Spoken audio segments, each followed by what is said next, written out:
Hey everybody, Dr. Barron here with virtualheadacheспecialist.com. I just dropped this new blog. Check it out on my website if you want to read a lot more detail about it.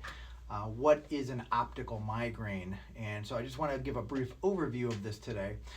So ocular migraine, ophthalmic migraine, visual migraine, optic migraine, retinal migraine, which by the way is the most accurate term for this phenomenon, is all kind of the same thing. And we're going to talk about that today.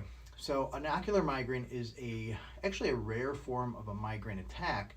Unlike classical migraine aura that affects both eyes, since it comes from the back part of the brain, the occipital cortex, optical migraine characteristically only affects one eye, since it comes from the retinal layer in the back of the eye.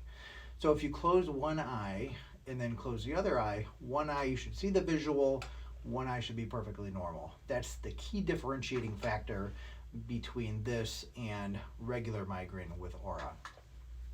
Symptoms can be anything like flashes of light, zigzag lines, shapes, colors, changes in color perception, jagged broken glass appearances, kaleidoscopes, sparkling or shimmering lights, scintillations, temporary blindness such as a hemianopia or blindness on one side, or blind spots, what we call scotoma, within the visual field. These symptoms are usually brief, anywhere between 5 and 60 minutes, and they often occur just as regular migraine aura before the migraine starts. Headache usually starts within an hour generally after these events, but keep in mind, just like regular migraine with aura, you can also have acephalgic migraine or migraine aura without headache, where you just get the visual and you don't get a headache with it. Optical migraines originate in the retina, which is the back of the eye. This is made up of a layer of nerve cells. And so the phenomenon that you experience during an optical migraine is from a transient electrical discharges within that retinal nerve layer. This is in contrast to classical migraine aura that occurs in the back part of the brain in the occipital cortex. And it's related to changes in blood flow and electrical patterns. Cortical spreading depression, we call it, occurring in the visual cortex of the back part of the brain. That's where you get normal aura. One theory of ocular migraine is that it's due to vasospasm, temporary narrowing of the little blood vessels that are supplying the back of the retina, so they actually trigger these symptoms. Another theory is that ocular migraine is actually a form of a spreading depression of the retinal neurons in the back of the eye, similar to the spreading depression of the cerebral cortex in the back part of the brain that causes the migraine aura. I have a whole separate video pinned at the top on specifically what happens during a migraine aura. But I know I've mentioned this term cortical spreading depression a couple times, so let me just give you a quick refresher on that so you kind of know where I'm coming from.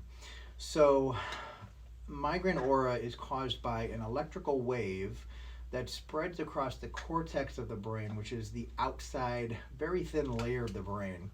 And specifically, this occipital cortex is in the back part of the brain. That's your visual cortex. So this electrical wave spreads about 3 millimeters per minute across this cortex. At the front of this spreading electrical wave, it causes overactivation of neurons. And so you get an increase in blood flow to that tissue. This hypermetabolism causes the positive features of migraine aura. So these are things like colors, flashing lights, kaleidoscope shapes, zigzag lines, scintillations, etc. Following this electrical wave, you get what's called neuronal spreading depression. And this is associated with hypometabolism of this same tissue, and you get a decrease in blood flow as a result of that.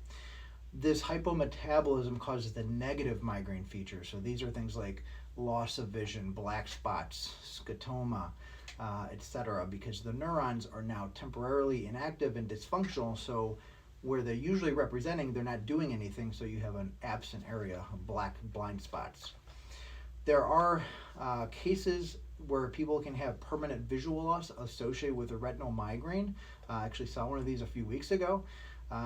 Any one eye blindness episode, transient loss of vision, should always be evaluated for by an eye doctor and a neurology. You want to also look for things like a retinal detachment, amaurosis fugax, which is a temporary blockage of the artery to the back of the eyeball, It's actually a form of TIA and stroke if it actually damages the retina. Otherwise, ocular migraine is treated the same as regular migraine with aura in terms of having an abortive medicine that you can take and aborting the attack. If it's frequent enough, having a preventive therapy to lessen the frequency of the attacks and the severity. All right, guys, check out the blog if you want a lot more detail on this topic, and drop any questions in the feed. If you have them, I will get to them. All right, have a good rest of the day.